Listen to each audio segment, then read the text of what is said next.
कर्मयोग, गीता से जीवन बदलने वाली सीख। नमस्कार। आज हम बात करेंगे कर्मयोग के बारे में, जो भगवत गीता से हमें प्राप्त जीवन बदलने वाली एक अनमोल सीख है। भगवान श्री कृष्ण ने अर्जुन को गीता के माध्यम से कर्मयोग की शिक्षा दी, जो आज भी हमारे जीवन को सशक्त और सफल बना सकता है। कर्मयोग का मतलब है अपने कर्तव्यों को बिना किसी स्वार्थ और आकांक्षा के निभाना।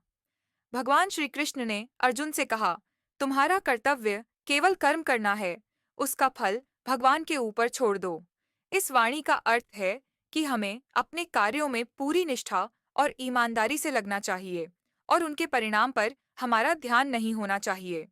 कर्मयोग हमें यह समझाता है कि जीवन में सफलता और विफलता दोनों ही आते हैं, लेकिन जो व्यक्ति अपने कर्मों को सही तरीके से करता है, वह हमेशा मानसिक शांति और संतुलन बनाए रखता है। गीता में भगवान कहते हैं, जो व्यक्ति अपने कर्मों में सच्चाई और ईमानदारी से काम करता है, वह कभी भी असफल नहीं होता। कर्म योग का सबसे बड़ा लाभ यह है कि यह हमें मानसिक संतुलन और आत्मसंयम सिखाता है।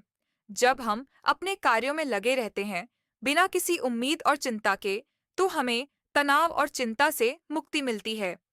जैसे ही हम फल की चिंता करना छोड़ देते हैं, हमारे जीवन में शांति और संतुष्टि का अनुभव होता है।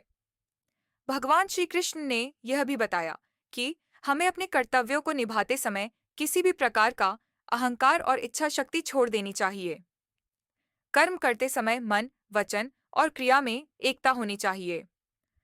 गीता में कहा गया है, जो व्यक्ति अपने कर्मों को भगवान को समर्पित करके करता है, वह सच्चा योगी है।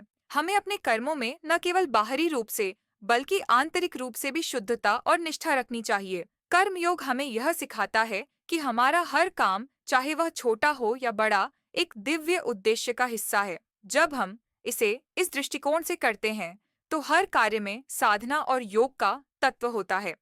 अंत में, कर्मयोग का सार यह है कि हमें अपनी जिम्मेदारियों को पूरी निष्ठा से निभाना चाहिए, लेकिन बिना किसी व्यक्तिगत स्वार्थ के। जब हम अपने कार्यों को बिना किसी फल की उम्मीद के करते हैं, तो वही सबसे बड़ा योग है।